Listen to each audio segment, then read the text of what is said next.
পাঁচটি কাজ করলে জীবন থেকে অশান্তি দূর হয়ে যাবে। আপনার লাইফে যত দুঃখ আছে, যত কষ্ট আছে, অশান্তি আছে, আপনি যদি আপনার লাইফে সকল ধরনের কষ্ট দূর করতে চান, তাহলে এই পাঁচটি আমল আপনি নিয়মিত করবেন, নিজের উপরে বাধ্যতামূলক করে নেবেন। তাহলে সকল ধরনের কষ্ট থেকে, অশান্তি থেকে আল্লাহ তাআলা আপনাকে হেফাজত করবেন, প্রটেক্ট করবেন, যদি আপনি পাঁচটি আমল নিয়মিত করতে পারেন। অনেক সময় আমরা ডিপ্রেশনে ভুগি, ফার্স্ট্রেটেড পিপল যারা আছে সবসময় ডিপ্রেশনে থাকে, দুশ্চিন্তায় থাকে, কি করবে কোনো কুলকিনারা খুঁজে পায় না, অশান্তি দূরই হচ্ছে না, ঘর থেকে সংসার থেকে অশান্তি যাচ্ছে না। পাঁচটি আমল নিয়মিত করবেন। নাম্বার ওয়ান, এক নাম্বার হচ্ছে যথাসময় নামাজ আদায় করবেন, সময় মতো নামাজ আদায় করবেন। কেননা আল্লাহ তাআলার কাছে সবচেয়ে প্রিয় আমল হচ্ছে as-সালাতু লি ওয়াক্তিহা, সময় মতো নামাজ পড়া। নামাজ মিস করবেন না। নামাজ হচ্ছে আল্লাহ তাআলার এমন একটি বিধান, আপনি যদি সংসারে সুখ চান, আপনি যদি সংসারে শান্তি চান, তাহলে সুখের মালিক হচ্ছেন আল্লাহ, শান্তির মালিক হচ্ছেন আল্লাহ। ওই আল্লাহকে অসন্তুষ্ট করে কখনো আপনি আপনার ঘরে শান্তি আনতে পারবেন না। এজন্য সুখ, অশান্তি এবং সকল ধরনের কষ্ট থেকে বাঁচার জন্য আপনি এক নাম্বার আমল করবেন, যথাসময়ে আপনি নামাজ আদায় করবেন। শুধু নিজে নামাজ পড়লে হবে না, পরিবারের সকলকে নামাজ পড়তে বাধ্য করবেন। কেননা নামাজ প্রত্যেকটা মানুষের জন্য, বিশেষ করে যে সমস্ত ছোট ছোট বাচ্চারা আছে তারাও আপনার দেখা দেখি নামাজ পড়বে। 10 বছর পর থেকেই কিন্তু তাদেরকে নামাজের জন্য শাসন করতে নবী সাল্লাল্লাহু আলাইহি ওয়াসাল্লাম জানিয়ে দিয়েছেন। এই জন্য সন্তানদেরকেও নামাজ পড়তে বলবেন, শুধু নিজে নামাজ পড়বেন না।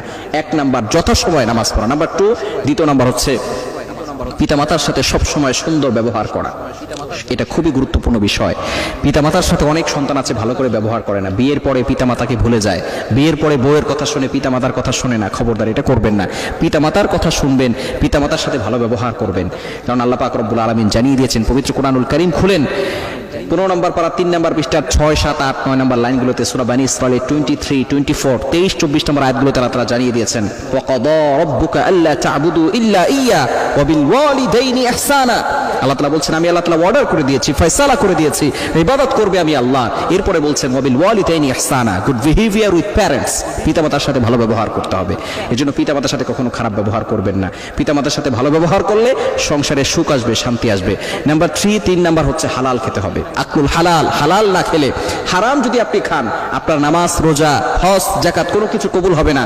আর যখন আপনার নামাজ কবুল হবে না, দোয়া কবুল হবে না, তখন কিন্তু আপনার ঘরে শান্তিও আসবে না। এজন্য অবশ্যই যদি আপনি আপনার ঘরে শান্তি চান, সুখ চান, তাহলে 3 নাম্বার কাজ হচ্ছে আপনি হালাল খাবেন। 4 নাম্বার হচ্ছে বেশি বেশি জিকির করবেন। সুবহানাল্লাহ, আলহামদুলিল্লাহ, লা ইলাহা ইল্লাল্লাহ, আল্লাহু আকবার। এগুলো হচ্ছে আল্লাহ তাআলার কাছে সবচেয়ে প্রিয় জিকির। এই জিকিরগুলো বেশি বেশি করে করার চেষ্টা করবেন ইনশাআল্লাহ, তাহলে সংসারে সুখ শান্তি আসবে। এবং 5 নাম্বার হচ্ছে গোপন আমল বেশি বেশি করবেন। যত বেশি পারেন আপনি গোপন আমল করবেন, কাউকে দেখানোর জন্য না। আপনি ডোনেশন করছেন, দান করছেন, আপনি আস্তে করে দান করেন, কেউ দেখে নাই, কারোর দেখার দরকারও নাই, কেউ দেখে নাই, দেখানোর দরকারও নাই। আপনি একমাত্র আল্লাহকে সন্তুষ্ট করার জন্য দান করেন। আপনি গোপন আমল বেশি বেশি করেন, রাতের বেলা উঠে তাহাজ্জুদ নামাজ পড়েন, আল্লাহর কাছে দোয়া করেন। এই 5টি কাজ যদি আপনি করতে পারেন, আমি আপনাকে গ্যারান্টি দিয়ে বলতে পারি আপনার ঘরের ভিতরে সুখ আসবে, শান্তি আসবে, আল্লাহ নিজে রহমত নাজিল করে দিবেন।